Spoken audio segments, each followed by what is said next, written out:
Hello, everybody. My name is Thomas W. Timbrooks, and I plan on running for the House of Representative, United States Representative to Washington, D.C. for the House of Representatives for Oregon's 6th Congressional District. Oregon has 6 congressional districts. I want to run for a position as the United States Representative for Oregon's 6th Congressional District.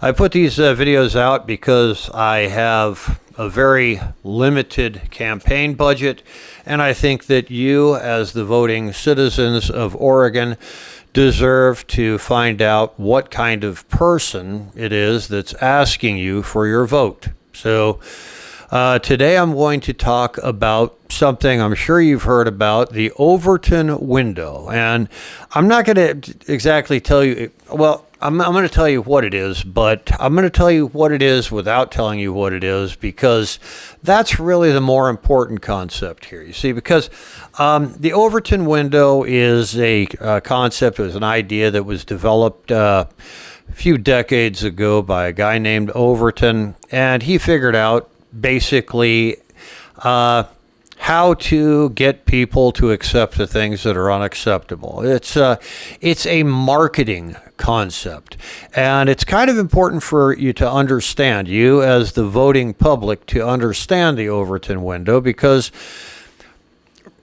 well, getting somebody into office, president, senator, representative, mayor, whatever, it's really all about marketing. And I think that the voting public, the voters of America, deserve better than just a marketing campaign, than just some marketing slogans. The voters of America deserve to understand and know the candidates, to know about the political system, to know what the candidates understand about the political system.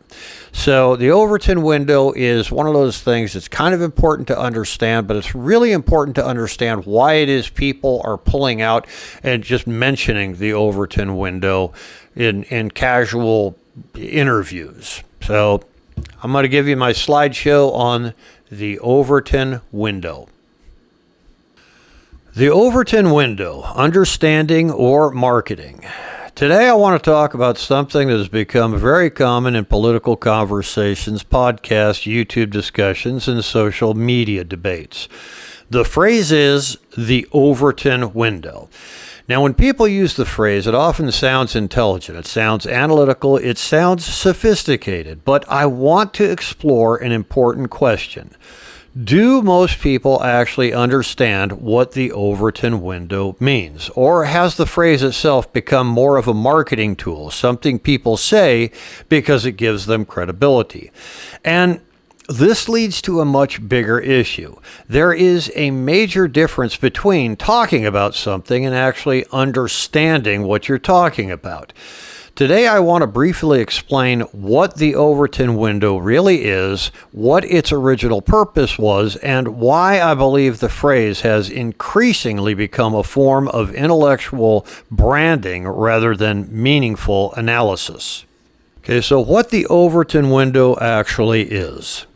So let's begin with the simplest possible definition. The Overton window is the range of political ideas that society currently considers acceptable or reasonable. That's it. Ideas inside the window are considered normal enough to openly discuss. Ideas outside the window are viewed as extreme, radical, or politically impossible. Originally, the concept was useful because it helped explain how public opinion changes over time. For example, there were periods in history when ideas like women voting, interracial marriage, or marijuana legalization were considered socially unacceptable. Over time, attitudes changed. The windows shift.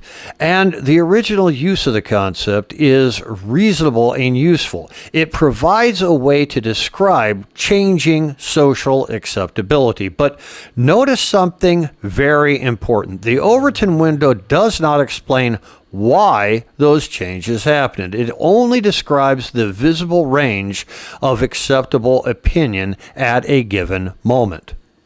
What the Overton window is not. And this is where confusion begins. The Overton window is often treated as if it is some kind of deep scientific explanation for politics itself, but really it isn't.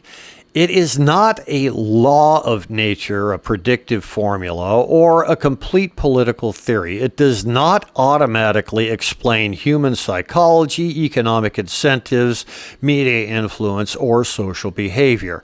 It's simply a descriptive framework, and this matters because people often confuse labels with understanding. Once a concept has a name, many people begin feeling as though they understand the concept completely. But naming something is not the same thing as understanding its mechanisms. For example, someone might say, the Overton window shifted, but unless they can explain what caused the shift, who influenced it, why it happened, and what forces sustained it, they really haven't explained very much at all. The marketing effect of intellectual language. Now we move into what I believe is the more interesting part of this discussion. Certain phrases create the appearance of expertise, and this happens constantly in politics. People use terms like systemic, late-stage capitalism, narrative, fascism, or Overton window.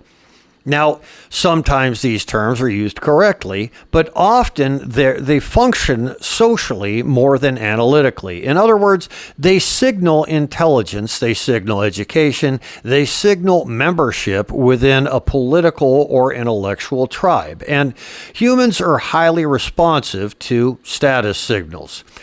When people hear specialized language, they often assume the speaker is knowledgeable, even when the actual argument may be shallow. This is not unique to one political side. Everybody does it. And the Overton window has increasingly become one of those phrases that gives conversations an appearance of depth, even when very little analysis is taking place. Talking about something versus understanding something. This brings us to what I believe is the central point of this presentation. Talking about something and understanding something are completely different things. A person can memorize terminology without understanding economics, history, psychology, human incentives, or systems behavior. And political language often creates the illusion of expertise. For example, imagine someone saying, that policy is outside the Overton window. Okay, but why? Outside according to whom? What cultural pressures exist? What economic conditions exist? What media influences exist? What demographic changes exist? What emotional drivers exist?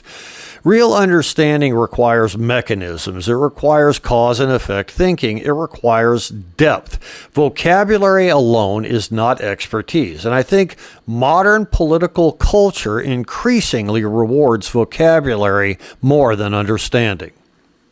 How the phrase became social currency. At this point, the phrase Overton window has become socially valuable. It works almost like intellectual currency. Using the phrase can make someone sound informed, strategic, or politically sophisticated.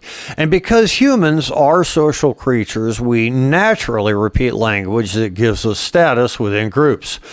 This is very normal human behavior. People repeat phrases that gain approval, increase credibility, or signal belonging. And once a phrase becomes socially useful, people continue using it, whether they deeply understand it or not.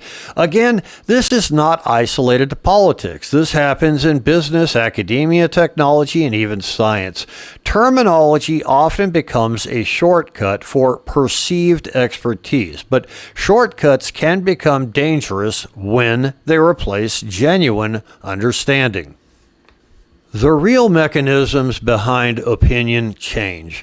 So what actually changes public opinion? Not the Overton window itself. The window is only measuring visible social acceptance. The real drivers are things like media influence, economic incentives, technology, education, fear, social pressure, cultural repetition, and institutional power.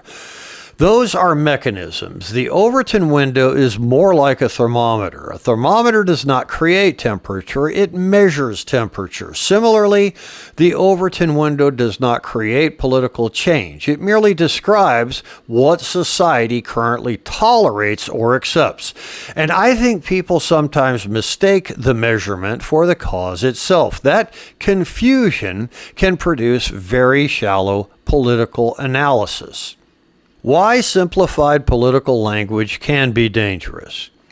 One danger of simplified political language is that it encourages intellectual shortcuts. Complex systems become reduced into slogans and catchphrases, and once that happens, people may stop asking, "Is this true?" Instead, they begin asking, "Does this sound intelligent?" That is a very dangerous shift because sophisticated language can sometimes hide weak reasoning. In fact, the more emotionally charged and socially rewarded a phrase becomes, the less critically people may examine it. And this can contribute to tribal thinking, emotional polarization, false confidence, and manipulation. A society becomes weaker when rhetorical performance replaces critical thought. A better standard for political discussion. So, what would better political discussion look like? Instead of being impressed by terminology alone, we should ask deeper questions. Questions like, what does this actually mean? What mechanisms are operating? What evidence supports this claim? What assumptions are being made? What trade-offs exist? Real understanding requires intellectual humility. It requires admitting complexity. It requires the willingness to say, I don't fully understand this yet. And honestly, that mindset is becoming increasingly rare in modern political culture. Today, sounding informed is often rewarded more than actually being informed. So, in conclusion, the Overton window originally had legitimate analytical value. It provided a useful way to describe changing public acceptability of ideas, but increasingly the phrase itself has become rhetorical decoration, social signaling, and intellectual branding.